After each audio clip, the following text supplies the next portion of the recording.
Hi, it's Tony, you're at Pop Pop's Workshop, and we have done a serious upgrade to the assembly table. I had this sled here on a French cleat hanging the table saw off the front. It worked for a little bit, but I got a sag, and that eventually caused me to have to put a prop underneath there, which was in the way of my feet and defeated the purpose of being able to move this table with the saw attached if I needed to do so for outfeed, infeed, whatever. Now I have a new platform and it is setting level. It's attached to the table. I can move this around. It's better in a lot of ways. How many ways?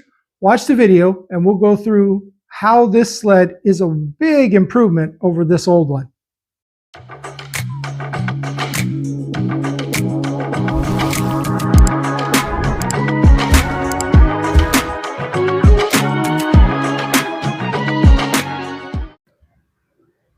Okay, so for our next part, we have got the height basically of the table saw.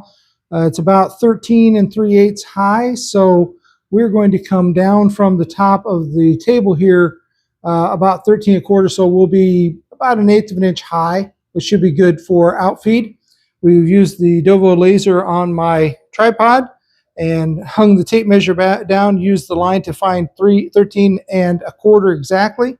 And now I have a level line there. I'll double check to make sure that this is not setting weird so that a level line is actually out of level for setting the saw. But we'll double check those measurements and then get on to setting up the platform.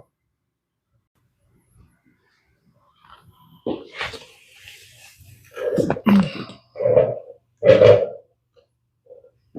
right, so now I want to go down the thickness of my platform, and I want to drop it 7/8 because it's plywood, so it's not quite a full inch. So I've got my spacer blocks, my measuring blocks. These are handy because I don't have to try to read a tape measure. I just put the blocks on the line, and now I know I've gone down 7/8 on that one.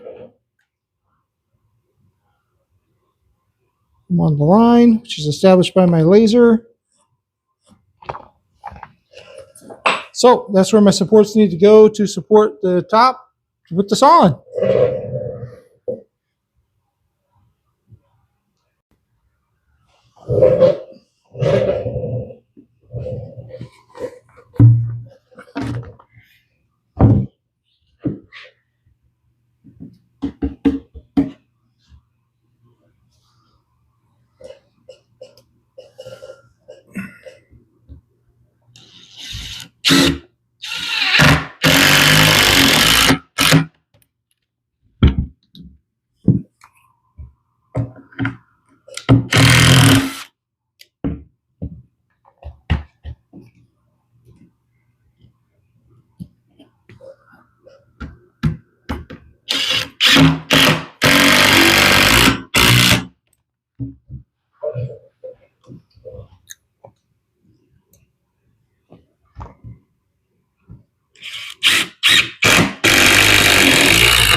All right, so got that leveled. The platform is leveled. Got the table saw sitting on there, and it is level.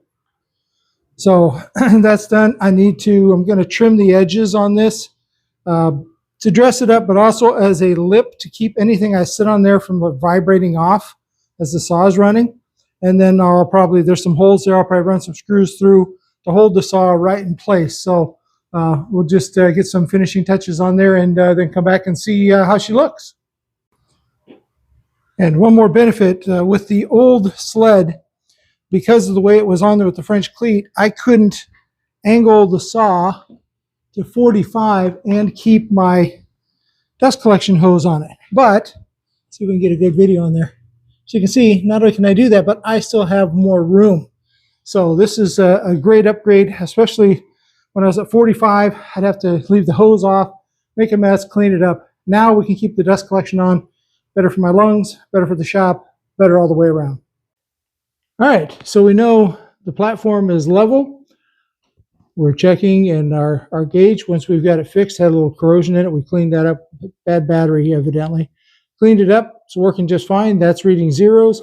And I use it because I get anywhere from, depending on how much you mess with it, 89.8 and 90 sometimes. I know I can't trust that to tell me that that's 90, but at this point on this little saw, that's good enough. There could be some variance in the blade itself that we're playing with here, but that's good enough for me. And we're going to move on to cutting some thin strips out of that. Not thin strips, but some trim edges. They'll stick up a little bit above the board. That'll keep everything from just kind of vibrating off in time or bouncing off. Just a little catch, so I got all my stuff stored there and I don't have to worry about falling on the floor while I'm in the middle of something. On to the cuts.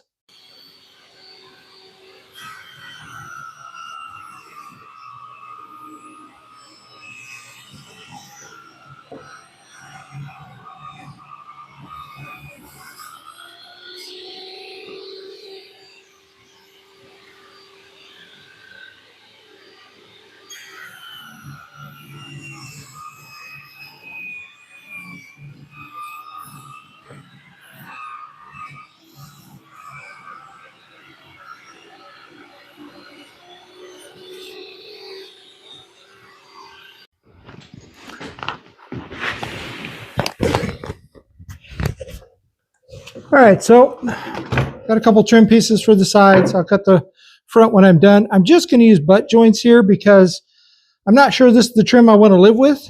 And I'm also not sure about this, whether this is going to be a problem walking around the saw this way or that way. I might want to cut it off at a 45 and do something different. I might want different trim. I'm just going to live with it for a little bit. So we're just going to use some brad nails, put it on there with side pieces on, and then we'll cut the front and get that on. And then we'll do a quick little walk around and talk about the project. So let's get this nailed on here.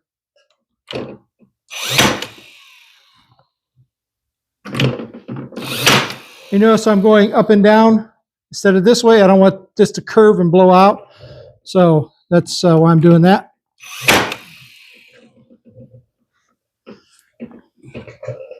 All right.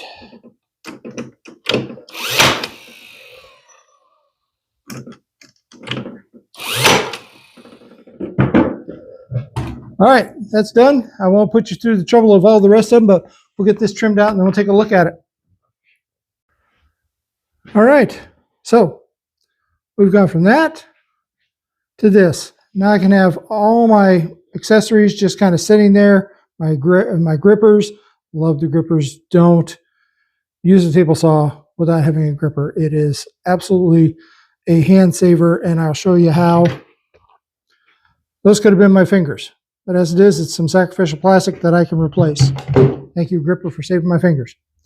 So it's done. Like I say, I may want to cut those at a bevel or a 45 and just kind of make that a smoother transition around the corners. I'm not sure yet. I have some extra plans for some extra hold down stuff here. So this looks like it's wider, but it is just as wide as this is. So I've got some future plans for that. We'll see how that is. Nice 45s to hold it up. It's good support. It's sturdy. It's not going anywhere. Again, my dust collection, I've got it at 45 or 0, doesn't matter. It's not in the way now. Also, I've held the saw down with just a couple little angle brackets I made, cut them down one on each side, and that keeps the saw rock steady in there.